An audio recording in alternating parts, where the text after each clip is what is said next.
Class army, कैसे हो आप सब? आई होप आप सब अच्छे होंगे। सो गाइस, अगर आप सब अच्छे हो तो फटाफट से कमेंट सेक्शन में एक थम्स अप प्रेस कर दो। So I am Ramesh, educator and you loving Didu. Welcome to all of you in your channel brilliant classes. So guys, आज हम पढ़ने वाले हैं क्लास 12 मैथ्स के चैप्टर नंबर 10 वेक्टर अलजेब्रा की एक्सरसाइज 10.3 का क्वेश्चन नंबर 6। एंड इससे जस्ट पहले वाले जो क्वेश्चंस थे वो हमने पिछली वीडियो के अंदर कवर कर लिए हैं। अगर वो वीडियो नहीं देखी है तो उस वीडियो को देख लेना। और मेरी एक सजेशन है तुम्हारे लिए, अगर तुमने एक्सरसाइज 10.3 की इंट्रोडक्शन वाली वीडियो नहीं देखी है तो उसे देख लेना, क्योंकि उसके अंदर मैंने सारे फॉर्मूलाज जो है तुम्हें बता दिए हैं। ठीक है, सो क्वेश्चन नंबर 6 से स्टार्ट करते हैं। क्वेश्चन नंबर 6 हमें गिवन है, find magnitude of A vector and magnitude of B vector if A vector plus b vector dot A vector minus b vector is equal to 8 and magnitude of A vector is equal to 8 times b vector. So हमें question में दो conditions given है और वो हमसे बोल रहा है कि आपको मैग्नीट्यूड ऑफ ए वेक्टर और मैग्नीट्यूड ऑफ बी वेक्टर निकालना है। तो पहले तो हम कंडीशंस को लिख लेते हैं। तो पहली कंडीशन थी ए वेक्टर प्लस में b vector dot product a vector minus में b vector is equal to क्या है, 8 है। तो पहले इसका डॉट प्रोडक्ट निकाल लेते हैं या फिर इसका स्केलर प्रोडक्ट निकाल लेते हैं। तो ए वेक्टर को जब हम ए वेक्टर से करेंगे, इसका डॉट प्रोडक्ट निकालेंगे, तो यहाँ पर आ जाएगा a vector dot A vector. A vector को कर दो अब माइनस बी वेक्टर से, तो यहाँ पर लगेगा माइनस का साइन और यहाँ पर आ जाएगा a vector dot B vector. फिर प्लस के बी वेक्टर को जब हम ए वेक्टर से करेंगे तो यहाँ पे प्लस का साइन लगेगा, बी वेक्टर डॉट ए वेक्टर आ जाएगा। बी वेक्टर को जब हम माइनस बी वेक्टर के साथ करेंगे, यहाँ पे जगह minus b vector dot B vector is equal to आ गया 8। अब मैंने आपको इंट्रोडक्शन वाली वीडियो में बताया था कि ए वेक्टर डॉट ए वेक्टर होता है हमारा मैग्नीट्यूड ऑफ ए वेक्टर का स्क्वायर। तो ए वेक्टर डॉट ए वेक्टर को हम लिख सकते हैं मैग्नीट्यूड ऑफ ए वेक्टर का स्क्वायर। और माइनस का A vector dot B vector हो या और यहाँ पर है प्लस का बी वेक्टर डॉट ए वेक्टर, तो दोनों कैंसिल हो जाएंगे। हमने पढ़ा था कि जो हमारे वेक्टर्स होते हैं वो कम्यूटेटिव होते हैं। A vector dot B vector जो है कम्यूटेटिव है, बी वेक्टर डॉट ए वेक्टर, तो इन दोनों को हम कट कर सकते हैं। ये माइनस का है, ये प्लस का है, तो दोनों कट हो जाएंगे। ठीक है, हमारे पास बचेगा माइनस, और B vector dot B vector को हम लिख सकते हैं मैग्नीट्यूड ऑफ बी वेक्टर का स्क्वायर, तो इक्वल टू आ जाएगा 8। तो मैग्नीट्यूड ऑफ ए वेक्टर का square minus magnitude of B vector का स्क्वायर इक्वल टू आ गया 8। अब मैं अगर मैग्नीट्यूड ऑफ ए वेक्टर निकालूं तो मैग्नीट्यूड ऑफ ए वेक्टर मुझे गिवन था 8 बी वेक्टर है ना, तो इसका मैं लिख सकती हूँ 8 मैग्नीट्यूड ऑफ बी वेक्टर का होल स्क्वायर। यहाँ पर स्क्वायर था ना तो मैंने होल स्क्वायर लिख दिया, माइनस में magnitude of B square is equal to 8। अब 8 का स्क्वायर हो जाएगा 64, यहाँ पर आ जाएगा मैग्नीट्यूड ऑफ बी का स्क्वायर माइनस में magnitude of B square is equal to 8। अब यहाँ पर 64 मैग्नीट्यूड ऑफ बी स्क्वायर है और यहाँ पर है 1 मैग्नीट्यूड ऑफ बी स्क्वायर, तुम यहाँ पर 1 भी मान सकते हो, 1 इंटू ये यही आएगा। तो अगर 64 मैग्नीट्यूड ऑफ बी स्क्वायर में से हम 1 magnitude of B square minus करेंगे तो हमारे पास बचेगा 63 magnitude of B square is equal to आ गया 8। अब इस 63 को दूसरी साइड भेज दो, तो यहाँ पे आ जाएगा मैग्नीट्यूड ऑफ बी का स्क्वायर इज इक्वल टू 8/63। अब हम क्या करेंगे, ये जो स्क्वायर था ना इसको इक्वल के दूसरी साइड भेजेंगे। तो अगर हम स्क्वायर को इक्वल के दूसरी साइड भेजते हैं तो दूसरी साइड क्या बन जाता है, रूट बन जाता है। तो यहाँ पे आ जाएगा 8/63 और 8 का रूट होता है 2√2 और 63 को हम लिख सकते हैं 3√7। तो मैग्नीट्यूड ऑफ बी क्या आ गया हमारे पास 2√2/3√7। तो हमने मैग्नीट्यूड ऑफ बी तो निकाल दिया, अब हम मैग्नीट्यूड ऑफ ए निकालेंगे। तो मैग्नीट्यूड ऑफ ए हमें गिवन था यहाँ पर से 8 times magnitude of B vector है ना, तो यहाँ पर A magnitude of A vector क्या आ जाएगा हमारे पास 8 times magnitude of B vector. तो यहाँ पे 8 एज इट इज लिखेंगे और 2√2/3√7 मैंने यहाँ पे क्या किया, बी वेक्टर की वैल्यू पुट कर दी। अब 8 को 2 से मल्टीप्लाई करेंगे तो 8 2 ज़ा 16 √2 अपॉन में 8 3 ज़ा। सो यहाँ पर जो हमारा क्वेश्चन नंबर 6 है वो कंप्लीट हो जाता है। हमने ए वेक्टर और B vector magnitude of A vector और मैग्नीट्यूड ऑफ बी वेक्टर की वैल्यू निकाल दी है। ये ए वेक्टर की है और ये बी वेक्टर की है। अब हम देखेंगे क्वेश्चन नंबर 7। सो क्वेश्चन नंबर 7 हमें गिवन है, evaluate the product 3a vector minus में 5b vector dot product 2a vector plus में 7b वेक्टर। तो हमें क्या बोल रहा है कि भाई तुम इसका ना डॉट प्रोडक्ट निकाल दो। तो डॉट प्रोडक्ट कैसे निकालेंगे, अभी ऊपर ही तो निकाल के हटे हैं। 3a वेक्टर को 2a वेक्टर से डॉट प्रोडक्ट करवा दो, तो 3 2 ज़ा 6 हो जाएगा, यहाँ पे आ जाएगा 6। और ए वेक्टर डॉट ए वेक्टर, तो यहाँ पे लिख देंगे ए वेक्टर डॉट ए वेक्टर। ठीक है, अब 3 को मल्टीप्लाई करेंगे 7 के साथ, तो यहाँ पे प्लस का साइन आएगा, 7 3 ज़ा 21 और यहाँ पर आ जाएगा a vector dot B vector. फिर हम क्या करेंगे, माइनस के 5 को 2 से करेंगे तो यहाँ पे माइनस का साइन लगेगा, 5 2 ज़ा 10, यहाँ पर है बी वेक्टर डॉट आ जाएगा ए वेक्टर। अब माइनस के 5 को मल्टीप्लाई करो 7 के साथ, तो 7 5 35, तो यहाँ पे जाएगा माइनस का 35 और ये आ जाएगा B vector dot B vector. ठीक है, अब यहाँ पर A vector dot A vector को हम क्या लिख सकते हैं, यहाँ पे बताया था मैग्नीट्यूड ऑफ ए वेक्टर का स्क्वायर। तो यहाँ पर मैं लिख दूंगी 6 को एज इट इज रख दूंगी और यहाँ पे हम लिख देंगे मैग्नीट्यूड ऑफ ए वेक्टर का स्क्वायर। ठीक है, अब देखो 21 A vector dot B vector, तो 21 A vector dot B vector है और यहाँ पर है 10 बी वेक्टर डॉट ए वेक्टर। और मैंने क्या बोला था, ए वेक्टर डॉट बी वेक्टर को हम बी वेक्टर डॉट ए वेक्टर भी लिख सकते हैं। तो यहाँ पर 21 है और यहाँ पर है -10, तो 21 में से 10 जाएंगे तो कितना बचेगा हमारे पास बचेगा 11 और इस ए वेक्टर डॉट बी वेक्टर को हम एज इट इज लिख देंगे। ठीक है, फिर हमारे पास आ जाएगा माइनस का 35 और B vector dot B vector को हम क्या लिख सकते हैं, मैग्नीट्यूड ऑफ बी वेक्टर का स्क्वायर। और यही हो जाएगा हमारे क्वेश्चन नंबर 7 का आंसर। बस इतना सा करना था। तो यहाँ पर हमारा क्वेश्चन नंबर 7 भी कंप्लीट हो जाए। अब हम देखेंगे क्वेश्चन नंबर 8। तो चलो यार क्वेश्चन नंबर 8 को देख लेते हैं। तो क्वेश्चन नंबर 8 हमें गिवन है, find the magnitude of the two vectors a vector और B vector having the same magnitude and such that the angle between them is 60 degree and their scalar product is 1/2। अब scalar product तुम्हें समझ में नहीं आया होगा कि scalar product क्या होता है, तो वो मैं बताती हूँ। पहले हम जो क्वेश्चन को समझ लेते हैं। हमें क्या करना है भाई, ए वेक्टर और बी वेक्टर का मेरे को मैग्नीट्यूड निकालना है और इसने हमें बोल दिया कि आप चाहे ए वेक्टर का निकालोगे ना तब भी चल जाएगा, क्योंकि उनका क्या है, ए वेक्टर और बी वेक्टर का मैग्नीट्यूड सेम है, तो हम किसी एक का भी निकाल सकते हैं। तो उसने बोला कि उन दोनों के बीच में जो एंगल है वो कितना है, 60 डिग्री है। और स्केलर प्रोडक्ट का मतलब होता है a vector dot B vector. Scalar product को हम जो है डॉट प्रोडक्ट भी बोलते हैं। ठीक है, तो ए वेक्टर डॉट बी वेक्टर है हमारे पास 1/2 और थीटा की वैल्यू भाई मुझे गिवन है 60 डिग्री। मुझे निकालना है मैग्नीट्यूड ऑफ ए वेक्टर और मैग्नीट्यूड ऑफ बी वेक्टर। इसलिए यहाँ पर हमें गिवन भी कर दिया कि magnitude of A vector equal है मैग्नीट्यूड ऑफ बी वेक्टर के। ठीक है, अब हम क्या करेंगे, मैं लगाऊंगी ये वाला फॉर्मूला। ये वाला फॉर्मूला क्या होता था, ए वेक्टर डॉट बी वेक्टर का फॉर्मूला होता था magnitude of A vector magnitude of B vector into में कोस थीटा। ठीक है, तो ए वेक्टर डॉट बी वेक्टर की वैल्यू है 1/2, तो यहाँ पर मैं 1/2 लिख दूंगी। मैग्नीट्यूड ऑफ ए वेक्टर और मैग्नीट्यूड ऑफ बी वेक्टर की हमें वैल्यू निकालनी थी, तो उनको हम एज इट इज लिखेंगे। अब मैग्नीट्यूड ऑफ बी वेक्टर को मैं मैग्नीट्यूड ऑफ ए वेक्टर भी लिख सकती हूँ ना, तो यहाँ पर मैं लिख दूंगी मैग्नीट्यूड ऑफ ए वेक्टर। तुम चाहते थे तो यहाँ पर जो है मैग्नीट्यूड ऑफ ए वेक्टर को बी वेक्टर मान लेते, कुछ भी मान लो, दोनों में से कुछ भी लिख दो। ठीक है, अब कोस थीटा, थीटा की वैल्यू है 60, तो मैं यहाँ पर लिख दूंगी कोस 60 डिग्री। कोस 60 डिग्री की वैल्यू कितनी होती है, 1/2। ठीक है, तो 1/2 यहाँ पर भी है, इधर भी 1/2 आ जाएगा। यहाँ पर देखो magnitude of A vector magnitude of A vector, इसको हम क्या लिख सकते हैं, मैग्नीट्यूड ऑफ ए वेक्टर का स्क्वायर लिख सकते हैं ना। अब 1/2 और ये 1/2 दोनों कैंसिल हो गया। हमारे पास क्या बचेगा, मैग्नीट्यूड ऑफ ए वेक्टर का स्क्वायर इज इक्वल टू 1। ठीक है, 1 बचे इस साइड में। अब इस स्क्वायर को क्या करेंगे, इक्वल के दूसरी साइड भेज देंगे, तो हमारे पास आ जाएगा magnitude of A vector is equal to √1। Square दूसरी साइड जाएगा तो रूट में चेंज हो जाएगा।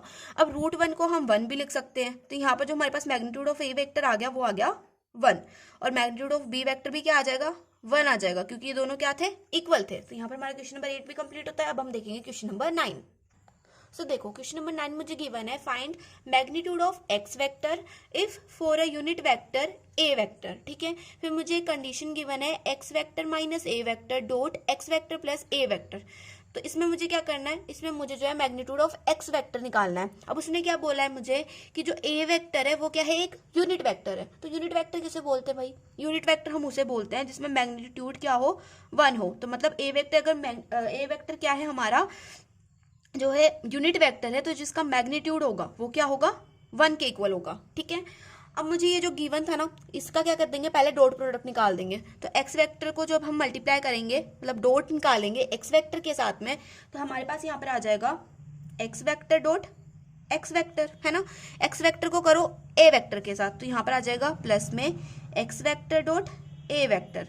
फिर माइनस के ए वेक्टर को हम एक्स वेक्टर के साथ करेंगे, तो यहाँ पे माइनस का साइन लगेगा, ए वेक्टर डॉट एक्स वेक्टर आ जाएगा। फिर माइनस के ए को हम करेंगे ए के साथ, तो यहाँ पे आ जाएगा माइनस का A vector dot A vector. ठीक है, इज इक्वल टू आ जाएगा हमारा 12। यहाँ पर जो है ये 12 की इक्वल था। ठीक है, मैंने बताया नहीं तुम्हें, लिखना भूल गई मैं, यहाँ पे भी 12 के इक्वल था। ठीक है, अब हम क्या कर सकते हैं, x vector dot x vector को क्या लिख सकते हैं, सोचो क्या लिख सकते हैं हम। ए वेक्टर डॉट ए वेक्टर को क्या लिखते थे, ए वेक्टर डॉट ए वेक्टर को हम लिख देते थे मैग्नीट्यूड ऑफ ए वेक्टर का स्क्वायर। तो यहाँ पर है x vector dot x vector, तो इसको मैं ऐसे लिख सकती हूँ ना, एक्स वेक्टर का square magnitude of x vector का स्क्वायर, प्लस में पहले रुको, एक्स वेक्टर डॉट ए वेक्टर है, यहाँ पर है a vector dot x vector, तो ये दोनों कम्यूटेटिव लॉ को फॉलो कर रहे हैं। ये प्लस का है, ये माइनस का है, भाई इसको कैंसिल कर दो, है ना। तो हमारे पास बचेगा माइनस, और ये ए वेक्टर डॉट ए वेक्टर को हम लिख सकते हैं मैग्नीट्यूड ऑफ ए वेक्टर का स्क्वायर इज इक्वल टू आ गया मेरे पास 12। अब हम क्या करेंगे, मैग्नीट्यूड ऑफ ए वेक्टर की जगह पे हम लिख सकते हैं 1, है ना। मैग्नीट्यूड ऑफ ए वेक्टर की वैल्यू थी 1, इसके ऊपर लग रहा है स्क्वायर, तो 1 का स्क्वायर क्या होता है, 1 ही होता है। तो यहाँ पर हमारा मैग्नीट्यूड ऑफ एक्स वेक्टर का स्क्वायर माइनस में, यहाँ पर मैं डायरेक्ट लिख रही हूँ 1 इज इक्वल टू आ जाएगा 12। अब ये माइनस का 1 है, इसको दूसरी साइड भेजेंगे तो बन जाएगा प्लस का 1, है ना। तो यहाँ पर 12 + 1 होगा तो हो जाएगा 13, और ये है मैग्नीट्यूड ऑफ एक्स वेक्टर, इसका जो स्क्वायर है मैं इस साइड भेज रही हूँ। तो मैग्नीट्यूड ऑफ एक्स वेक्टर की वैल्यू आ गई √13, और यहाँ पर हमारा क्वेश्चन नंबर 9 भी जो है कंप्लीट हो गया। अब देखते हैं question number 10। So question number 10 मुझे गिवन है, if A vector is this vector, B vector is this vector and C vector is this vector are such that A vector plus lambda B vector is perpendicular to C vector, then find the value of lambda. तो मैंने वो जो अच्छे से नहीं बताया, तो मैं वो पढ़ लेना तुम खुद से, ठीक है, जो डिटेल्स हैं। मुझे तो बस मोटा मोटा दिख रहा है कि हमें क्या गिवन है, ए वेक्टर प्लस में लैम्डा बी वेक्टर क्या है, परपेंडिकुलर है सी वेक्टर के। तो हमें क्या करनी है, लैम्डा की वैल्यू फाइंड करनी है, ठीक है। तो मैंने तुम्हें बताया था कि जब कोई भी दो वेक्टर्स जो होते हैं अगर वो परपेंडिकुलर है, जैसे मैंने दो वेक्टर्स ले लिए ए वेक्टर और बी वेक्टर, अगर ये क्या है भाई परपेंडिकुलर है, तो इनका जो डॉट प्रोडक्ट होगा, मतलब ए वेक्टर डॉट बी वेक्टर होगा ना, वो हमेशा इक्वल होगा 0 के। ये बात हमेशा याद रखनी, गार्ड बांध के रख लो। जब दो वेक्टर्स परपेंडिकुलर हैं तो उनका डॉट प्रोडक्ट क्या होता है, इक्वल होता है 0 के। अब इसने बोला है कि ए vector plus lambda B vector क्या है, परपेंडिकुलर है सी के, है ना। तो अब हम क्या करेंगे, तो हमें लैम्डा की वैल्यू निकालनी है, तो यहाँ पर तुम लिख दो इनका डॉट प्रोडक्ट, तो यहाँ पर हम उनका डॉट प्रोडक्ट कर देंगे। ये इसको तुम पढ़ो ए वेक्टर, इस पूरे को ए वेक्टर पढ़ेंगे, इसको हम पढ़ेंगे बी वेक्टर, ठीक है। तो यहाँ पर लिखेंगे ए वेक्टर प्लस में lambda B vector dot product C vector is equals to क्या है, 0 है। ये मैंने इस कंडीशन से लिया है, ठीक है। अब मुझे क्या चाहिए, पहले देखो हम क्या करेंगे, पहले तो इन दोनों को डॉट प्रोडक्ट करवाएंगे, मतलब इन दोनों का। तो ए वेक्टर डॉट सी वेक्टर कर देंगे, यहाँ पे जगह a vector dot C vector. अब यहाँ पे देखो ये लेमडा क्या है भाई, यहाँ पर एक स्केलर है, और स्केलर को मल्टीप्लाई नहीं करते, स्केलर को बाहर रहने देते हैं। अब बी वेक्टर डॉट सी वेक्टर होगा तो इसको हम लिख देंगे ब्रैकेट के अंदर, यहाँ पे b vector dot C vector is equal to आ गया भाई मेरे जी 0, है ना। अब ए वेक्टर की वैल्यू कहाँ से पुट करेंगे, यहाँ से, बी वेक्टर की यहाँ से, और सी वेक्टर की यहाँ से। तो ए वेक्टर की वैल्यू लिख दो 2i प्लस में 2j प्लस में 3k, ठीक है। इसका डॉट प्रोडक्ट निकालना है, सी की वैल्यू क्या थी, सी वेक्टर की 3i प्लस में j प्लस में लेमडा, और बी वेक्टर की वैल्यू यहाँ से लिख दो माइनस का i के प्लस में 2j प्लस में k, ठीक है। इसका डॉट प्रोडक्ट निकालना है सी के साथ 3i प्लस में j के साथ, और इक्वल है ये सब क्या है, इक्वल है 0 के। तो ये मैंने लिख दिया 0 के इक्वल। अब हम क्या करेंगे, 2i को पहले मल्टीप्लाई, डॉट प्रोडक्ट करवाएंगे 3i के साथ, मल्टीप्लाई नहीं बोलेंगे, डॉट प्रोडक्ट करवाएंगे 3i के साथ। तो 2 × 3 हो जाएगा, 3 × 2 = 6, यहाँ पे आ जाएगा 6, और यहाँ पे लास्ट में आ जाएगा i cap dot i cap, 2 1 = 2, तो यहाँ पे प्लस में 2, यहाँ पर j के साथ में 1 है ना, 2 1 = 2, यहाँ पे 2 आ गया, और यहाँ पर आ जाएगा, सॉरी हम डॉट प्रोडक्ट करवा रहे हैं ना, तो डॉट प्रोडक्ट में ये नहीं आता, बात याद रखनी है भाई, मैं बहुत कचड़ मचड़ कर रही हूँ, सॉरी। तो देखो 2 1 = 2 आ गया, 3, अब के वाली वैल्यू तो यहाँ पर है ही नहीं, सी वाले में के वाला तो है ही नहीं, तो 3 × 0 हो जाएगा, के वाला जो पार्ट है इधर वो 0 है ना, तो यहाँ पर आ जाएगा 0, 3 को हम 0 से मल्टीप्लाई कर देंगे, वो 0 हो जाएगा। अब हम क्या करेंगे, माइनस के 1 को मल्टीप्लाई करेंगे 3 के साथ, मैं मल्टीप्लाई बोल रही हूँ, तुम मेरी बात को पूरा ध्यान से रखना। देखो लेमडा तुम्हें हमेशा क्या बोलना है, डॉट प्रोडक्ट बोलना है, तो माइनस का 1 × 3, यहाँ पे जाएगा माइनस का 3, लेमडा मैंने बाहर लिख दिया, 2 × 1, 2 × 1 हो जाएगा 2। अब यहाँ पर भी के की वैल्यू है, लेकिन यहाँ पर के है ही नहीं, तो यहाँ पर हम लिख देंगे 0 इज इक्वल टू हो गया 0 के। अब देखो 6 + 2 हो जाएगा 8, प्लस में लेमडा को बाहर ऐसे ही रखो, माइनस का 3 प्लस का 2, तो माइनस के 3 में से 2 जाएंगे तो क्या बचेगा, माइनस का 1 बचेगा, माइनस का 1 × लेमडा क्या होगा, माइनस का लेमडा होगा, और यहाँ पे मैंने लिख दिया प्लस है ना, तो मैं क्या करती हूँ, यहाँ पर लिख देती हूँ माइनस का लेमडा, ठीक है, इज इक्वल टू हो गया 0।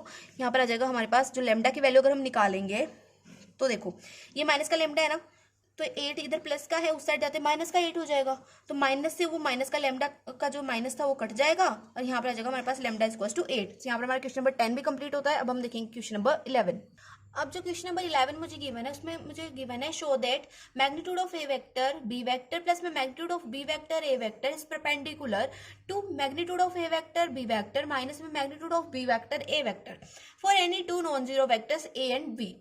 इसमें क्या करना है भाई, मुझे इसको दोनों को प्रूव करना है कि ये परपेंडिकुलर है। तो मैंने यहाँ पर ऊपर ही आपको बताया था कि अगर दो वेक्टर्स परपेंडिकुलर हैं तो उनका डॉट प्रोडक्ट क्या होता है, जीरो होता है। तो मैं इसका क्या कर दूंगी, इसका डॉट प्रोडक्ट हम निकालेंगे, उसको हम जीरो के इक्वल प्रूव कर देंगे, तो ये प्रूव हो जाएगा कि ये क्या है, परपेंडिकुलर है। तो फटाफट से क्वेश्चन को कर लेते हैं। तो यहाँ पर मैं जो है ये पूरी टर्म्स लिख रही हूँ। तो magnitude of A vector B vector plus में magnitude of B vector a vector का डॉट प्रोडक्ट हम निकालेंगे, magnitude of A vector B vector minus magnitude of B vector a vector के साथ। ठीक है, सो देखो magnitude of A vector B vector को पहले जो है डॉट प्रोडक्ट करवाओ इसके साथ में। तो मैग्नीट्यूड ऑफ ए वेक्टर है, इधर भी मैग्नीट्यूड ऑफ ए वेक्टर, तो इनका क्या हो जाएगा, स्क्वायर हो जाएगा। तो यहाँ पे हम लिख सकते हैं मैग्नीट्यूड ऑफ ए वेक्टर का स्क्वायर। और बी वेक्टर को हम कैसे लिखेंगे, यहाँ पे लिख देंगे बी वेक्टर डॉट में बी वेक्टर। अब मैंने यहाँ पर मैग्नीट्यूड ऑफ ए वेक्टर का स्क्वायर कर दिया था। आप पूछोगे कि ऐसे क्यों किया, यहाँ पर आप बी वेक्टर का भी तो स्क्वायर कर सकते थे।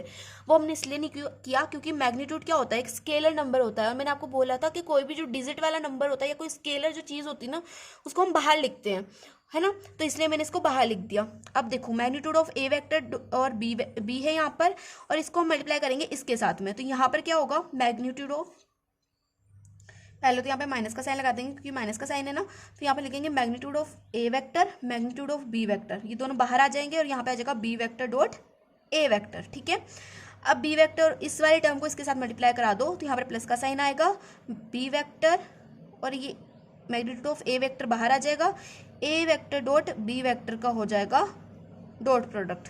अब इसको हम मल्टीप्लाई करेंगे इसके साथ में, तो यहाँ पर भी ऐसे हो जाएगा, माइनस का मैग्नीट्यूड ऑफ बी वेक्टर का हो जाएगा भाई स्क्वायर, यहाँ पर बी वेक्टर था यहाँ पे बी था, और यहाँ पे हो जाएगा a vector dot A vector. ठीक है, अब देखो इसमें से हम देखेंगे कि कौन कौन सी चीजें जो है कट होने वाली हैं। तो यहाँ पर मुझे गिवन है माइनस का magnitude of A vector magnitude of B vector dot A vector, और यहाँ पर मुझे गिवन है प्लस का magnitude of B vector magnitude of A vector dot B vector. तो ये दोनों क्या है, सेम है और कम्यूटेटिव लॉ को फॉलो कर रहे हैं। तो इन दोनों को कर देंगे भाई कट। हमारे पास बचेगा मैग्नीट्यूड ऑफ ए वेक्टर का स्क्वायर। देखो मैग्नीट्यूड ऑफ ए वेक्टर का स्क्वायर, और यहाँ पर B vector dot B vector को हम क्या लिख सकते हैं, मैग्नीट्यूड ऑफ बी वेक्टर का स्क्वायर। यहाँ पे जगह मैग्नीट्यूड ऑफ बी वेक्टर का स्क्वायर, है ना। ये माइनस का साइन यहाँ पे लगाओ, मैग्नीट्यूड ऑफ बी वेक्टर का स्क्वायर, और ए वेक्टर डॉट ए वेक्टर को क्या लिख सकते हैं, मैग्नीट्यूड ऑफ ए वेक्टर का स्क्वायर। तो ये दोनों भी क्या हो रहे हैं, कैंसिल हो रहे हैं, तो ये इक्वल आ रहे हैं जीरो के। तो यहाँ पर हम लिख सकते हैं हैंस दे आर परपेंडिकुलर। अब मैं यहाँ पर दे आर लिख रही हूँ, तुम्हें क्या लिखना है, ये दोनों लिखने हैं कि ये दोनों परपेंडिकुलर है। मैं थोड़ा सा टाइम बचा रही थी अपना, ठीक है। अब देखो, अब हम क्या करेंगे, क्वेश्चन नंबर 12 को सॉल्व करेंगे। यहाँ पर क्वेश्चन नंबर 11 जो है कंप्लीट हो गया है। तो देखो क्वेश्चन नंबर 12 हमें गिवन है, if A vector dot A vector is equal to 0 and B vector dot B vector is equal to 0, then what can be concluded about the vector B. इसने बोला कि ए वेक्टर डॉट ए vector भी 0 है, B vector dot B vector भी 0 है। तो आप हमें बताओ कि आप बी वेक्टर के बारे में क्या सोचते हो कि बी वेक्टर क्या होगा। तो इसको हम जो एक एग्जांपल से समझते हैं। मैं यहाँ पर ले रही हूँ ए वेक्टर मैंने मान लिया कि ये क्या है, 0 है। और जो बी वेक्टर है ये मैंने ले लिया कि ये क्या है, जे कैप डॉट, क्या बोल रही हूँ यार मैं, जे कैप प्लस में के कैप है, ठीक है। अब अगर हम इसमें से निकालें ए वेक्टर डॉट ए वेक्टर, तो zero vector dot zero vector क्या हो जाएगा, zero vector dot zero vector तो 0 होगा, है ना। तो ए वेक्टर डॉट ए वेक्टर तो 0 आ गया। अब मैं यहाँ पर निकालूं अगर बी वेक्टर डॉट, सॉरी यहाँ पर बी वेक्टर नहीं था, यहाँ पे था ए वेक्टर, है ना। तो अगर मैं यहाँ पर निकालूं ए वेक्टर डॉट बी वेक्टर, तो 0 डॉट जे केप प्लस में के केप। जब हम इनको डॉट प्रोडक्ट इसका निकालेंगे तो 0 के साथ ये जब मल्टीप्लाई होंगे, जब इसका डॉट प्रोडक्ट निकलेगा तो वो भी तो 0 आएगा। तो यहाँ पर A vector dot B vector भी क्या आ जाएगा, 0 आ जाएगा। तो मैंने यहाँ पर जे प्लस के लिया था, अगर मैं यहाँ पे जे माइनस के लेती तब भी यही चीज सेम होती। तो इसका मतलब क्या हुआ कि हमारा ए वेक्टर तो 0 है, लेकिन बी वेक्टर क्या हो सकता है, कोई भी वेक्टर हो सकता है। तो हम यहाँ पर लिख देंगे B vector can be any vector. इसने पूछा था कि बी वेक्टर के बारे में आपका क्या ख्याल है, बी वेक्टर क्या होगा। तो बी वेक्टर कोई भी वेक्टर हो सकता है, उससे फर्क नहीं पड़ेगा क्योंकि हमने ए वेक्टर को 0 ले लिया। तो जब 0 से बी वेक्टर मल्टीप्लाई होगा, मतलब डॉट प्रोडक्ट होगा तो हमारा क्या आएगा, 0 आएगा। तो यहाँ पर हमारा क्वेश्चन नंबर 12 भी कंप्लीट होता है। अब हम देखेंगे क्वेश्चन नंबर 13। सो वीडियो थोड़ी सी लेंथी हो सकती है, लेकिन इसके अंदर हम जो है वन शॉट जो है एक्सरसाइज 10.3 का क्वेश्चन नंबर 6 to 18 कंप्लीट करेंगे। 13 हमें गिवन है if A vector B vector and C vector are a unit vector such that A vector plus b vector plus c vector is equal to 0 find the value of A vector dot B vector plus में b vector dot सी vector plus में c vector dot ए vector. तो यार question क्या बोल रहा है कि हमें 3 वेक्टर्स गिवन है ए बी और सी, और ये क्या है एक यूनिट वेक्टर है, और ए vector plus b vector plus c vector क्या गिवन है हमें, ए वेक्टर प्लस में बी वेक्टर प्लस में सी वेक्टर हमें गिवन है कि ये क्या है इक्वल है 0 के। तो हमें इसकी वैल्यू फाइंड करनी है। और कोई भी वेक्टर यूनिट वेक्टर कब होता है, जब उसका मैग्नीट्यूड क्या हो, इक्वल हो 1 के। तो यहाँ पर ए वेक्टर यूनिट वेक्टर कब होगा, जब magnitude of A vector equal होगा 1 के, magnitude of B vector equal होगा 1 के, और मैग्नीट्यूड ऑफ सी वेक्टर जब इक्वल होगा 1 के, तभी वेक्टर्स क्या होंगे, यूनिट वेक्टर होंगे। ठीक है, तब यहाँ से अगर हम करें तो मैं इसको क्या लिख सकती हूँ, a vector plus b vector plus c vector है, तो इनका मैं क्या कर दूंगी, दोनों साइड में स्क्वायर कर दूंगी। अगर मैं इसका स्क्वायर करूँ बोथ द साइड, अगर मैं यहाँ पे स्क्वायर करूँ तो यहाँ पे जगह a vector plus b vector plus में सी वेक्टर का स्क्वायर इज इक्वल टू 0 का स्क्वायर। अब a plus b plus c का होल स्क्वायर क्या होता है, इसका फॉर्मूला क्या होता है, इसका फॉर्मूला होता है ए प्लस बी प्लस सी के होल स्क्वायर का फॉर्मूला होता है ए स्क्वायर प्लस में बी स्क्वायर प्लस में सी स्क्वायर प्लस में 2ab प्लस में 2bc प्लस में 2ca। ठीक है, ये होता है हमारा फॉर्मूला। तो इसको हम क्या करेंगे, इसको यहाँ पर पुट कर देंगे। तो यहाँ पर आ जाएगा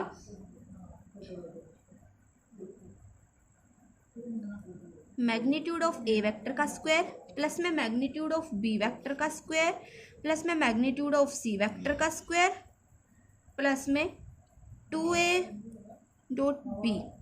ये ए बी था ना, तो यहाँ पर ए वेक्टर डॉट बी लिखा हमने। ठीक है, a vector dot B vector plus में, ये मैं थोड़ा सा नीचे लिखूंगी, ठीक है, 2b डॉट सी प्लस में 2c डॉट ए। ये क्या है, इक्वल है 0 के। थोड़ा सा जो है मैनेज कर लेना, ऐसे है। ठीक है, समझ में दिक्कत नहीं आएगी, यहाँ तक लिखा है मैंने। अब देखो, अब हम क्या करेंगे, मैग्नीट्यूड ऑफ ए वेक्टर का स्क्वायर, तो मैग्नीट्यूड ऑफ ए क्या था, 1 था ना, तो मैं इसको क्या लिख सकती हूँ, 1 का स्क्वायर, और 1 का स्क्वायर तो 1 ही होता है। इसको भी क्या लिख सकते हैं, 1 का स्क्वायर, और 1 का स्क्वायर 1 होता है, यहाँ पर भी 1 आ जाएगा। 2a vector dot B vector, तो मैं यहाँ पे क्या करूँगी, तीनों में 2 है ना, तो मैं 2 को कॉमन ले लूँगी। तो यहाँ पे लिखो 2 कॉमन ले लिया मैंने, है ना। A vector dot B vector plus में बी वेक्टर डॉट सी वेक्टर प्लस में सी वेक्टर डॉट ए वेक्टर इक्वल आ गया 0। अब ये 1 प्लस 1 प्लस 1 क्या हो जाएगा, 3 हो जाएगा। 3 इज इक्वल्स टू, अब ये 2 इधर प्लस का है, उधर जाएगा तो माइनस का हो जाएगा, है ना। तो यहाँ पर इसके साथ मल्टीप्लाई में था, उधर जाएगा तो डिवाइड में हो जाएगा। तो यहाँ पे जाएगा माइनस का 2, और ये जो 3 है ये इधर जाके हो जाएगा, सॉरी ये तो माइनस का नहीं होगा, ये जो 3 है ये इधर जाके क्या हो जाएगा, माइनस का 3 हो जाएगा, है ना। तो माइनस का 3/2 हो जाएगा, और यहाँ पर हमारे पास बच जाएगा ये वाला टर्म। ठीक है, तो यहाँ पर मैं जो है अगर इस 3 को कट कर दे तो यहाँ पर आ जाएगा हमारे पास a vector dot B vector plus में बी वेक्टर डॉट सी वेक्टर प्लस में c vector dot A vector is equal to आ गया मेरे पास माइनस का 3/2। मैंने क्या किया, इन तीनों को प्लस किया, इन तीनों को प्लस करने पर 3 आया, फिर मैंने 2 और ये एज इट इज रहने दिया मान लो, है ना। फिर उसके बाद में मैंने क्या किया, 3 को उस साइड भेजा, इस साइड ये 3 प्लस का था, उस साइड जाके 0 के पास जाके माइनस का हो गया, तो माइनस का 3 आ गया, है ना। फिर मैंने क्या किया, ये जो 2 है इसके साथ मल्टीप्लाई में था, तो इधर जाके हो जाएगा डिवाइड में। तो ए vector plus dot B vector plus में बी वेक्टर डॉट सी वेक्टर प्लस में c vector dot A vector is equal to आ जाएगा माइनस का 3/2। तो यहाँ पर हमारा क्वेश्चन नंबर 13 भी कंप्लीट हो गया, क्योंकि हमें इसकी तो वैल्यू निकालनी थी और वो हमने निकाल दी। क्या आई, माइनस का 3/2 आया। अब हम देखेंगे क्वेश्चन नंबर 14। सो देखो, क्वेश्चन नंबर 14 हमें गिवन है if either vectors a vector is equal to 0 और B vector is equal to 0 then a vector और B vector is equal to 0। Sorry देखो, but converse need not be true, justify your answer with an example. ये हमें बोल रहा है कि ए vector 0 है और बी वेक्टर भी क्या है, 0 है। तो हमारा जो हम डॉट प्रोडक्ट निकालते हैं A vector dot B vector, वो भी क्या आता है, 0 आता है। लेकिन ये बोल रहा है कि कन्वर्स जो होगा इनका वो क्या होना चाहिए, ट्रू नहीं होना चाहिए। मतलब ये कंडीशन कन्वर्स के लिए ट्रू नहीं होनी चाहिए। अब कन्वर्स का क्या मतलब हुआ कि अगर हम ए वेक्टर डॉट बी वेक्टर निकालते हैं और वो 0 के इक्वल आता है, तो ये नहीं होना चाहिए कि ए वेक्टर भी 0 हो और बी वेक्टर भी 0 हो। ये सच नहीं होना चाहिए। मतलब ए वेक्टर भी नॉट इक्वल टू 0 हो सकता है या बी वेक्टर भी नॉट इक्वल टू 0 हो सकता है। ऐसा ट्रू नहीं है कि ए वेक्टर डॉट बी वेक्टर 0 है तो ये दोनों भी क्या हो, 0 हो। तो इसको हम प्रूव करेंगे एग्जाम्पल के साथ में। तो जैसे कि अगर हम एग्जाम्पल लें, ए वेक्टर मैंने मान लिया, ए वेक्टर है हमारे पास i प्लस के, और ये क्या है, नॉट इक्वल है 0 के। और बी वेक्टर है मेरे पास i माइनस के, और ये भी नॉट इक्वल है 0 के। अब अगर तुम इसका डॉट प्रोडक्ट निकालो, यहाँ पर निकालो ए वेक्टर डॉट बी वेक्टर निकालो, तो ये क्या आएगा, यहाँ पर भी 1 है, 1 1, यहाँ पे आ जाएगा 1 और प्लस का 1 माइनस का 1, तो प्लस का 1 इंटू माइनस का 1 हो जाएगा माइनस का 1, तो 1 माइनस 1 हो जाएगा 0। तो यहाँ पर क्या आया, ए वेक्टर डॉट बी वेक्टर तो 0 के इक्वल आया, लेकिन ए वेक्टर और बी वेक्टर तो 0 के इक्वल थे ही नहीं। तो यही हमें प्रूव करना था और ये हमने प्रूव कर दिया। तो यहाँ पर लिख देंगे hence proved converse need not be true. ठीक है, ये हम लाइन यहाँ पे लिख देंगे। यहाँ पर जो हमारा क्वेश्चन नंबर 14 है वो भी कंप्लीट होता है। अब हम देखेंगे क्वेश्चन नंबर 15। सो देखो क्वेश्चन नंबर 15 हमें गिवन है, if the vertices A B C of a triangle A B C are 1 2 3 -1 0 0 0 1 2 respectively, then find angle A B C. हमें क्या गिवन है, मुझे वर्टिसेस गिवन है कि कोई ए बी सी क्या है, एक ट्राइंगल की वर्टिसेस है। तो मुझे क्या करना है, उनके बीच का एंगल फाइंड करना है। तो मैं यहाँ पे पहले अगर ट्राइंगल बनाऊं, इसको हम नाम ले लें ए बी और सी।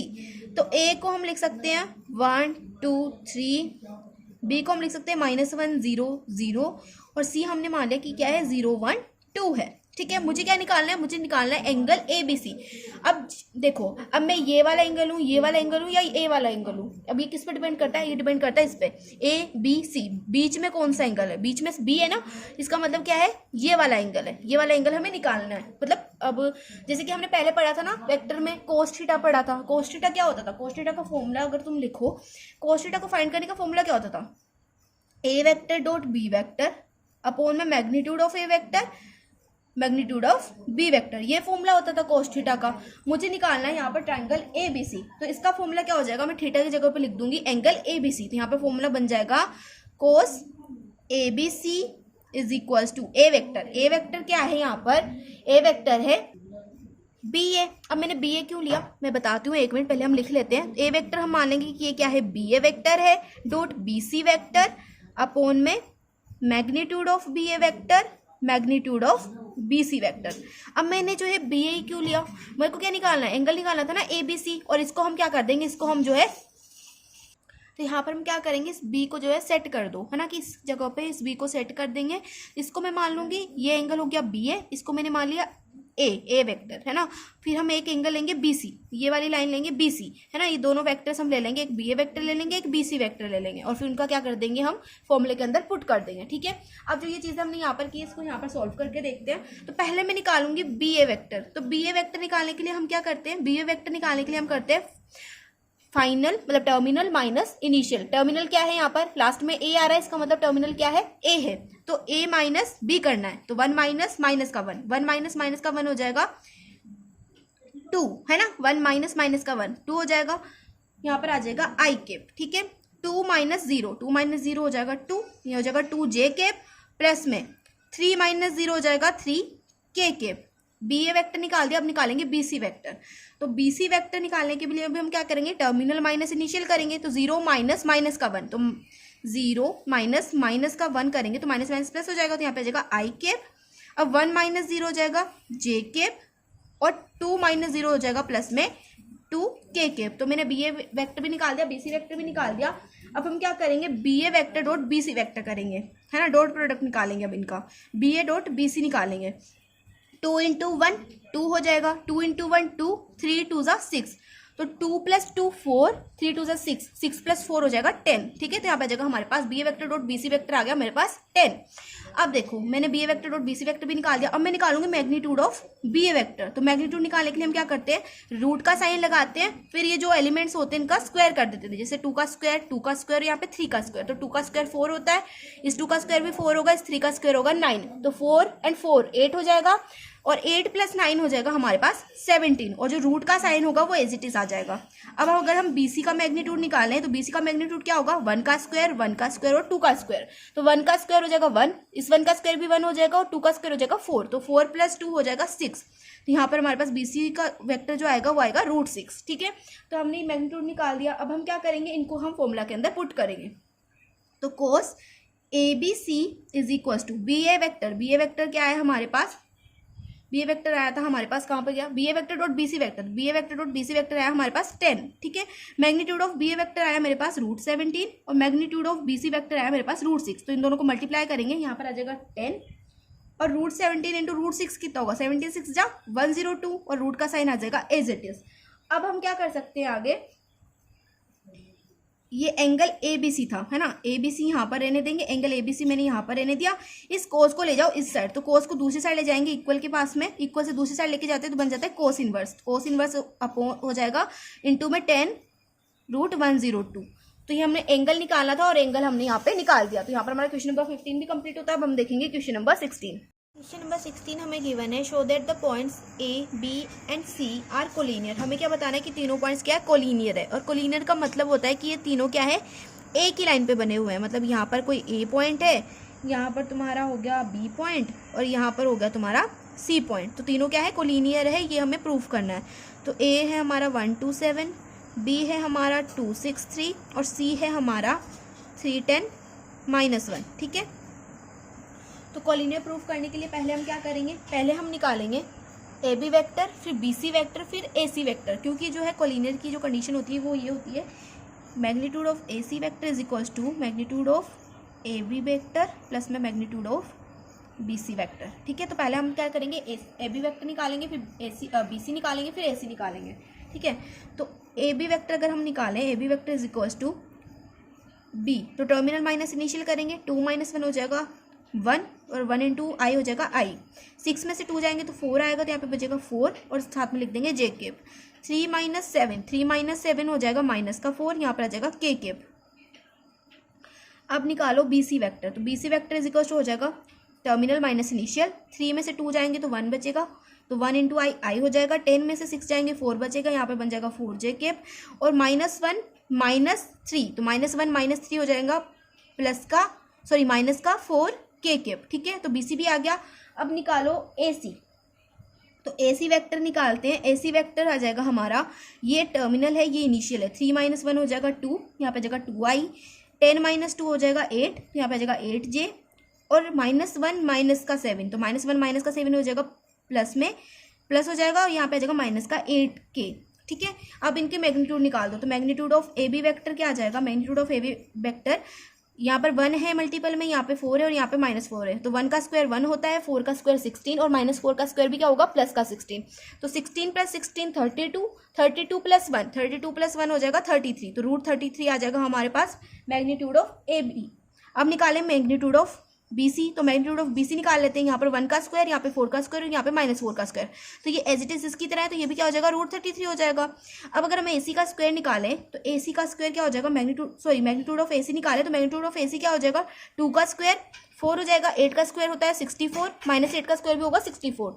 तो 64 + 64 प्लस में 2, तो 64 + 64 प्लस में 2 हो जाएगा हमारा 132। तो यहाँ पे आ जाएगा √132।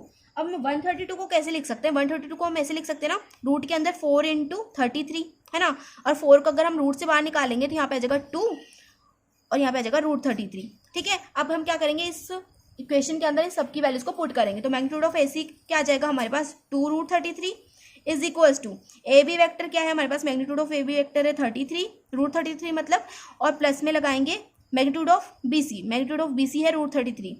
तो यहाँ पर क्या है, 2 √33 है, तो इसको हम ऐसे लिख सकते हैं ना, 2√33, और यहाँ पर क्या था, 2√33 था।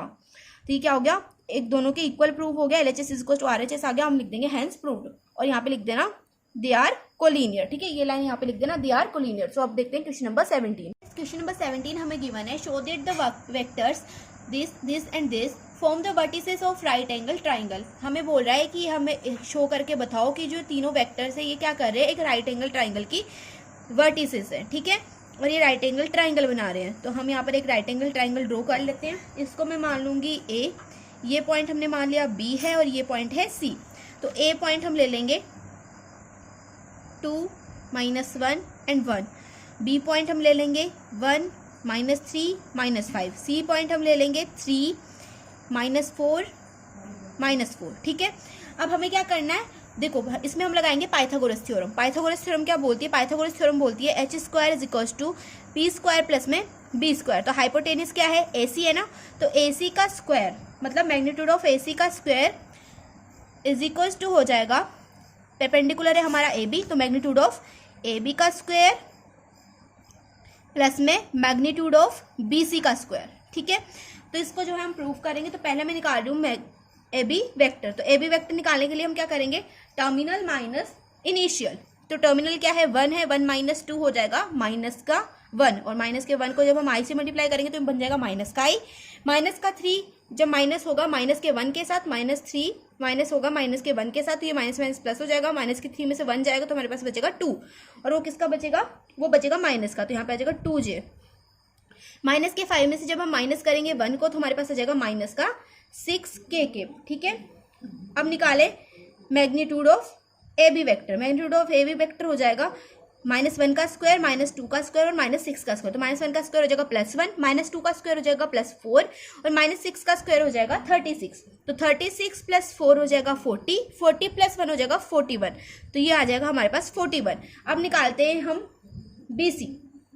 तो BC निकालने के लिए क्या करेंगे, टर्मिनल माइनस इनिशियल करेंगे। 3 - 1 हो जाएगा 2, यहाँ पे आ जाएगा 2i। -4 माइनस माइनस का 3, तो -4 माइनस माइनस का 3 क्या हो जाएगा, यहाँ पे देखो -4 माइनस माइनस का 3, तो माइनस माइनस प्लस 4 में से 3 जाएंगे तो कितना बचेगा, 1 बचेगा। तो यहाँ पे आ जाएगा माइनस का j। अब यहाँ पर है माइनस का 4, यहाँ पर है माइनस का 5, तो माइनस का 4 माइनस माइनस का 5, तो माइनस माइनस प्लस हो जाएगा। 5 में से 4 जाएंगे हमारे पास बचेगा 1, और ये 1 बचेगा प्लस का, तो यहाँ पे आ जाएगा k। अब यहाँ पे निकाल दो मैग्नीट्यूड ऑफ BC वैक्टर। तो मैग्नीट्यूड ऑफ BC वैक्टर निकालेंगे तो 2 का स्क्वायर हो जाएगा 4, -1 का स्क्वायर 1, +1 का स्क्वायर भी 1, तो 4 + 2 हो जाएगा हमारा 6, तो यहाँ पर आ जाएगा √6। अब अगर मैं निकालूँ AC, तो AC क्या आ जाएगा हमारे पास, AC vector is equal to, AC क्या यहाँ पर है, ये और ये है ना। तो AC मतलब टर्मिनल माइनस इनिशियल। 3 में से 2 जाएगा तो 1 बचेगा, मतलब I -4 माइनस माइनस का 1, तो यहाँ पर आ जाएगा माइनस का 3, साथ में लग जाएगा j। -4 में से माइनस करेंगे 1 को तो जाएगा माइनस का 5, और साथ में आ जाएगा k। अब मैग्नीट्यूड ऑफ AC निकाल दे। तो मैग्नीट्यूड ऑफ AC आ जाएगा 1 का स्क्वायर -3 का स्क्वायर -5 का स्क्वायर। तो 1 का स्क्वायर 1 होता है, -3 का स्क्वायर हो जाएगा 9, वो हो जाएगा प्लस में, और -5 का स्क्वायर हो जाएगा 25, वो भी हो जाएगा प्लस का। तो 25 + 9 + 1, तो 25 + 9 + 1 हो जाएगा हमारा 35, यहाँ पे आ जाएगा √35, ठीक है। अब हमें क्या करना है, अब हमें ये निकालना था ना, मैग्नीट्यूड ऑफ AC का स्क्वायर इज इक्वल टू आना चाहिए मैग्नीट्यूड ऑफ AB का स्क्वायर प्लस में मैग्नीट्यूड ऑफ BC का स्क्वायर। तो मैग्नीट्यूड ऑफ AC का स्क्वायर कितना है मेरे पास, मेरे पास आ गया √35 है ना, तो यहाँ पर आ जाएगा √35। सो क्वेश्चन नंबर 17 हमें गिवन है, show that the vectors 2i - j + k, i - 3j - 5k and 3i - 4j - 4k form the vertices of right angle triangle. हमें क्या बोला है कि जो तीनों वेक्टर्स है ये क्या कर रहे हैं, एक राइट एंगल ट्राइंगल की वर्टिसेस फॉर्म कर रहे हैं, मतलब एक राइट एंगल ट्राइंगल बना रहे हैं। ये हमें प्रूफ करना है। तो राइट एंगल ट्राइंगल की कंडीशन क्या होती है, अगर हम इसमें पाइथागोरस थ्योरम लगाएं तो पाइथागोरस थ्योरम क्या बोलती है, हाइपोटेनस का स्क्वायर इक्वल होता है परपेंडिकुलर के स्क्वायर प्लस में बेस के स्क्वायर के। तो हाइपोटेनस क्या है, इसमें AB है ना, तो यहाँ पर हम लिख देंगे AB का स्क्वायर इक्वल है, परपेंडिकुलर है AC का स्क्वायर प्लस में BC का स्क्वायर, ठीक है। तो देखो अब हम क्या करेंगे, पहले हम AB निकालेंगे। तो AB वेक्टर निकालने के लिए हम क्या करेंगे, टर्मिनल माइनस इनिशियल करेंगे। तो टर्मिनल क्या है, B है ना, लास्ट में B आ रहा है, इसका मतलब टर्मिनल क्या है, B है। तो 1 - 2 हो जाएगा -1, और -1 जब I से मल्टीप्लाई हो जाएगा तो बन जाएगा माइनस का I। माइनस का 3 माइनस माइनस का 1, तो माइनस का 3 माइनस माइनस का 1, माइनस माइनस प्लस, माइनस के 3 में से जब 1 जाएंगे तो हमारे पास हो जाएगा 2, और वो हो जाएगा माइनस का, तो माइनस का 2j आ जाएगा। माइनस का 5 -1, तो माइनस का 5 -1, तो देखो माइनस का 5 -1 ये हो जाएगा माइनस का 6, यहाँ पर आ जाएगा माइनस का 6k। तो AB वेक्टर आ गया हमारे पास ये। अब हम निकालेंगे BC वेक्टर, है ना। तो BC vector is equal to हो जाएगा, BC वेक्टर कहाँ पर है, ये है। तो BC वेक्टर निकालने के लिए हम क्या करेंगे, टर्मिनल माइनस इनिशियल करेंगे। 3 - 1 हो जाएगा 2, यहाँ पर आ जाएगा 2i, माइनस का 4 माइनस माइनस का 3, तो माइनस माइनस प्लस, माइनस का 4 प्लस का 3, यहाँ पे बन जाएगा माइनस का 1, तो माइनस का 1 × j हो जाएगा माइनस का j, यहाँ पे आ जाएगा j। अब माइनस के 4 में से जब हम माइनस करेंगे माइनस के 5 को, तो हमारे पास आ जाएगा, देखो माइनस का 4 माइनस माइनस का 5, तो माइनस माइनस प्लस है, तो माइनस का 4 और 5, तो 5 में से 4 जाएंगे तो हमारे पास 1 बचेगा, तो यहाँ पर आ जाएगा प्लस का k, ठीक है। अब अगर हम निकालें AC, है ना, तो AC निकालेंगे तो AC वेक्टर क्या आ जाएगा, AC vector is equal to हो जाएगा टर्मिनल माइनस इनिशियल, सी में से हम क्या निकालेंगे, ए को निकालेंगे, तो 3 - 2 हो जाएगा हमारा 1, 1 इंटू आई हो जाएगा आई, माइनस का 4, यहाँ पे देखो माइनस का 4 माइनस माइनस का 1, माइनस माइनस प्लस, माइनस के 4 में से 1 जाएंगे तो हमारे पास बचेगा माइनस का 3, साथ में लग जाएगा जे केप। अब माइनस का 4 माइनस 1, तो माइनस का 4 माइनस 1 हो जाएगा माइनस का 5 और यहाँ पे आ जाएगा के केप। ठीक है, अब इन तीनों का निकालो तो मैग्नीट्यूड, तो पहले अगर हम ए बी का मैग्नीट्यूड निकालें तो magnitude of A b is equal to आ जाएगा, मैग्नीट्यूड कैसे निकालते हैं, रूट का साइन लगाते हैं। अब यहाँ पर जो नंबर्स होते हैं उनका क्या कर देते हैं, स्क्वायर कर देते हैं। तो यहाँ पर आई के साथ मल्टीपल में है -1, तो -1 का स्क्वायर हो जाएगा +1, जे के साथ में है -2, तो -2 का स्क्वायर हो जाएगा प्लस का 4, माइनस के 6 का स्क्वायर हो जाएगा प्लस का 36। तो मैग्नीट्यूड ऑफ ए बी हमारे पास आ जाएगा 1 + 4 5, 36 + 5 हो जाएगा 41, तो ए बी आ गया हमारे पास √41। अब अगर हम निकालें मैग्नीट्यूड ऑफ बी सी, तो मैग्नीट्यूड ऑफ बी सी क्या आ जाएगा, 2 का स्क्वायर होता है 4, -1 का स्क्वायर हो जाएगा प्लस में 1 और 1 का स्क्वायर हो जाएगा 1, तो 4 + 2 हो जाएगा 6, तो बी सी आ गया हमारे पास √6, मैग्नीट्यूड ऑफ बी सी आ गया √6। अब तुम निकालो मैग्नीट्यूड ऑफ ए सी, तो मैग्नीट्यूड ऑफ ए सी क्या आ जाएगा, 1 का स्क्वायर माइनस के 3 का स्क्वायर हो जाएगा 9, माइनस के 5 का स्क्वायर हो जाएगा 25। तो जब हम इसको सॉल्व करेंगे हमारे पास आ जाएगा 9 + 1 10, 10 + 25 हो जाएगा 35, तो हमारे पास आ जाएगा √35। अब इस जो इक्वेशन थी इसके अंदर हम क्या करेंगे, वैल्यूज को पुट करेंगे। तो यहाँ पर ये मैग्नीट्यूड लगा दो, मैग्नीट्यूड ऑफ ए बी का स्क्वायर, मैग्नीट्यूड ऑफ ए सी का स्क्वायर और मैग्नीट्यूड ऑफ बी सी का स्क्वायर। तो मैग्नीट्यूड ऑफ ए बी क्या है हमारे पास, मैग्नीट्यूड ऑफ ए बी आया मेरे पास √41, तो √41 का स्क्वायर इक्वल हो जाएगा मैग्नीट्यूड ऑफ ए सी के स्क्वायर। तो ए सी का स्क्वायर क्या है, √35 है, तो √35 का स्क्वायर प्लस में बी सी का है, बी सी है हमारे पास √6 के स्क्वायर के, इन दोनों के स्क्वायर के सम के इक्वल हो जाएगा हमारा ए सी। ठीक है, तो यहाँ पर देखो √41 का स्क्वायर क्या हो जाएगा, 41 लिख सकते हैं ना हम √41 के स्क्वायर को, और यहाँ पर √35 के स्क्वायर को हम क्या लिख सकते हैं, 35, स्क्वायर से रूट कैंसिल हो जाएगा क्योंकि, और यहाँ पर क्या आ जाएगा 6 आ जाएगा, 35 + 6 हो जाएगा 41, और इधर भी क्या था 41। तो यहाँ पर हम लिख सकते हैं कि दोनों क्या है, दोनों इक्वल आ गए, इसलिए ये क्या है, vertices of right angle triangle है। तो आप यहाँ पर लिख सकते हो the 3 vectors are the vertices of the right angle triangle. ठीक है, तो यहाँ पर हमारा क्वेश्चन नंबर 17 भी कंप्लीट होता है। अब हम देखेंगे question number 18। So guys question number 18 हमें गिवन है, if A vector is a non zero vector of a magnitude A and lambda A is a non zero scalar, then lambda A is unit vector. If हमें क्या given है कि जो हमारा ए vector है ये क्या है, एक जीरो वेक्टर है और इसका मैग्नीट्यूड है ए वेक्टर का मैग्नीट्यूड इसने बोल दिया कि ये क्या है, ए है, और लेमडा ए क्या है, एक यूनिट वेक्टर है, तो मतलब लेमडा ए का जो मैग्नीट्यूड होगा वो क्या होगा, इक्वल होगा 1 के। यूनिट वेक्टर की यही तो कंडीशन होती है, जो मैग्नीट्यूड होता है वो इक्वल होता है 1 के, उसी को हम यूनिट वेक्टर बोलते हैं। तो यहाँ से हमने लिख दिया कि लेमडा ए का जो मैग्नीट्यूड है वो क्या होगा, 1 होगा। अगर मैं लेमडा ए को ऐसे अलग अलग करके लिखूँ, मतलब यहाँ पर लिख दूँ मैग्नीट्यूड ऑफ लेमडा और यहाँ पर लिख दूँ मैग्नीट्यूड ऑफ ए, तो इक्वल आ जाएगा 1 के। अब लेमडा ए को हम एज इट इज ऐसे ही रहने देते हैं, और मैग्नीट्यूड ऑफ ए वेक्टर की जगह पे मैं अगर लिख दूं ए, तो मैग्नीट्यूड ऑफ ए वेक्टर की जगह पे मैं यहाँ पे लिख रही हूँ ए इज इक्वल टू 1 आ जाएगा। तो ए इज इक्वल टू क्या हो जाएगा 1, और ये लेमडा इधर मल्टीप्लाई में था, इधर आके हो जाएगा डिवाइड में, तो यहाँ पे आ जाएगा मैग्नीट्यूड ऑफ लेमडा। तो ए की वैल्यू आ गई हमारे पास 1 मैग्नीट्यूड ऑफ लेमडा। तो हमारा जो ऑप्शन नंबर डी है वो हो जाएगा करेक्ट ऑप्शन। और यहाँ पर हमारा क्वेश्चन नंबर 18 भी कंप्लीट होता है। इसी के साथ हमारी जो एक्सरसाइज 10.3 है वो भी कंप्लीट होती है। सो गाइस अगर आपको वीडियो अच्छी लगी हो तो वीडियो को जो है लाइक कर देना, एंड जो आगे की वीडियोस आने वाली हैं, अभी यहाँ पर जो है हमारा चैप्टर नंबर 10 जो है कंप्लीट होता है। सो जो मिसलिनियस एक्सरसाइज है और जो एग्जाम्पल्स है इस चैप्टर के अंदर, जितने भी एग्जाम्पल्स है और जो मिसलिनियस एक्सरसाइज है वो हम करेंगे रिविजन टाइम में। ठीक है, सो अभी के लिए इतना ही, मिलते हैं नेक्स्ट वीडियो में, तब तक के लिए बाय बाय, टेक केयर। और एक और इम्पोर्टेंट बात, कल जो है हम एक्सरसाइज चैप्टर नंबर 11 पढ़ेंगे और उसका इंट्रोडक्शन और उसकी एक्सरसाइज सॉल्व करेंगे। तो मिलते हैं नेक्स्ट वीडियो में, तब तक के लिए बाय बाय, टेक केयर।